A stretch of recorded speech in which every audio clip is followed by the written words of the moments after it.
Hello again and welcome to this journey through the mindset shift for growth. Today we are talking about turning failure into fuel. In the last video we had some fun with music to improve your English. If you haven't checked that one, please go back and check it because this is the third video into our series for actual learning.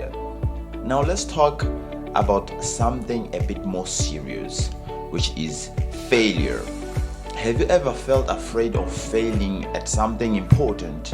Maybe you hesitate to speak up in English because you might make mistakes, or you gave up on a goal after a setback. I totally get it. Failure can hurt. But what if I told you that failure is actually the fuel for your success?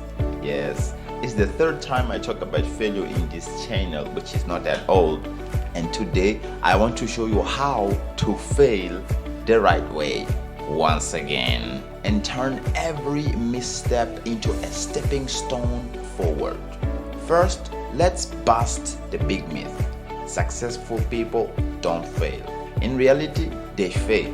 Actually, a lot. They just don't quit. That's the difference. When it happens, they just keep on going. The key difference here is just the mindset. In psychology, there are two classic mindsets: fixed mindset and growth mindset. If you have a fixed mindset, you believe your abilities are set in stone.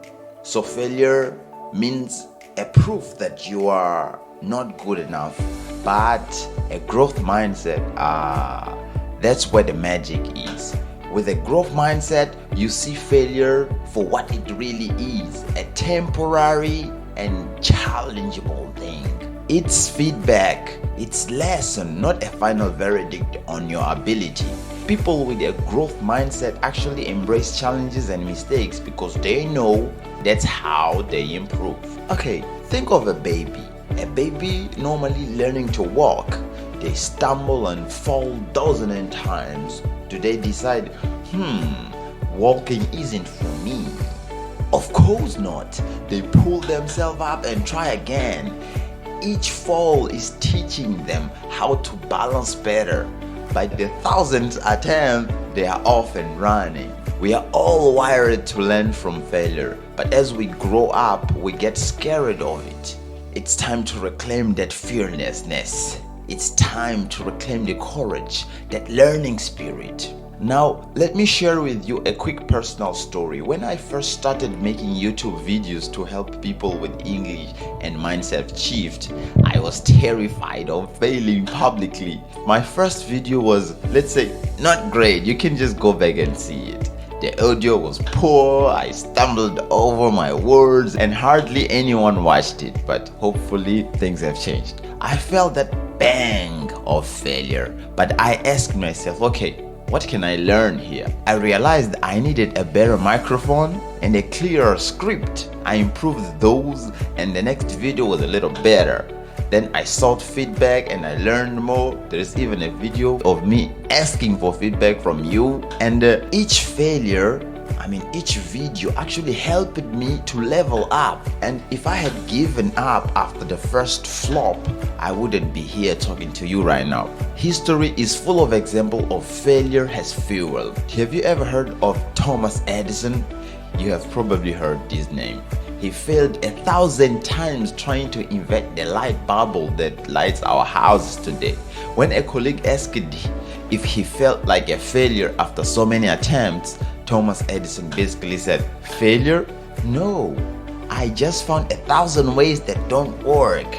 In other words, every failed attempt taught him something, a method not to repeat, something that I shouldn't do again. Those lessons piled up and led him to the method that finally did work. As Edison put it, each failure brought him closer to success. That's the mindset we want here. So how can you activate this mindset for yourself?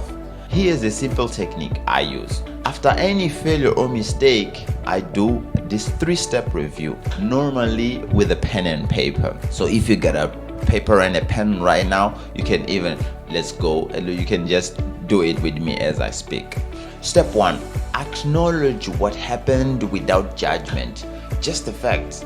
I spoke English and the other person didn't understand me, or I went to the exam and I failed, and I looked at the exam and scored low, I couldn't pass. Because it's important to be honest and not judgmental. You need to be neutral, because this just happened. Even if you feel bad about it, there's nothing you can do at this moment to change it. That's what actually takes us to step 2, which is find the lesson in it. Ask, why did it not go the way I wanted it to go? And what can I do differently next time? Maybe you realized you were nervous and spoke too fast and you mumbled the words. That's a lesson. You can practice slowly and make sure that you are thoughtful of what you are saying. Or you crammed last minute for the exam. That's the lesson. You can then plan better your study schedule, or have one, because some of us just prepare for the exam without any study schedule. So that's it. And then step 3, which is basically planning for your next move. This is crucial. It turns the failure into the fuel. This is the important step. This is the action part. With your lesson in mind, decide what action to take. For example, I will practice that presentation 5 times and focus on clear pronunciation. Or I will start 30 minutes every day for the next test. You are using the failure as a springboard for improvement, as a pull-up. You are learning from it and taking actual actions based on what you have learned. By doing this, you transform failure from a heavy weight to a ladder you can climb. Each mistake gives you a rank on the ladder. In fact, neuroscientists and those people that work with the mind have found that your brain grows more when you make mistakes than when you get things right. One study even showed that students' brains has increased activity, a sort of learning spike, when they got an answer wrong and learned from it, than when they got the answers right. So literally, mistakes made you smarter, if you pay attention to the lesson, of course. Now, let's apply this to language learning, because that's my area and that's what I really understand here. Say you have tried a conversation with someone in English and it was awkward. It just felt not bad, uncomfortable. You felt you failed because you kept pausing and using these wrong words. Instead of thinking that I'm just bad in English, do the 3 steps review. I struggled in the conversation. Okay, step 1, maybe I don't have the phrases that are related to the topic I was discussing. Oh, I just got nervous. Okay, that's step 2.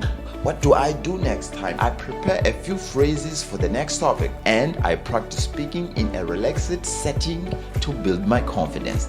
Then try again.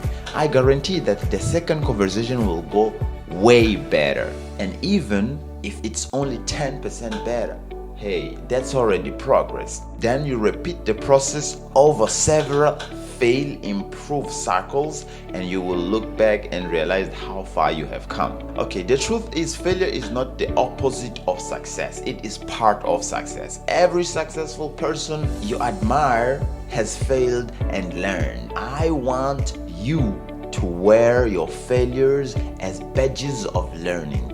In my mindset shift coaching that is going to be released still this week and that is already rolling live for the ones that are interested, we focus a lot on this, reframing failure and building resilience, because once you lose the fear of failure, you become unstoppable. So next time something doesn't work out, a project fails through, you get the rejection, or you slip up on a new habit, don't beat yourself up. Just mine it for wisdom and try again with that new knowledge. As the saying goes, fall 7 times, stand up 8. You have got this. In the next video, we will be tackling a silent killer of success, instant gratification. Why do we procrastinate or choose short-term pleasures over our long-term goals, and how we can flip the script? Trust me, you don't want to miss this. I'm going to build on this growth mindset we're talking about here. Until then, remember, failures are just lessons in disguise. Keep learning and keep growing. Lourino Assist out.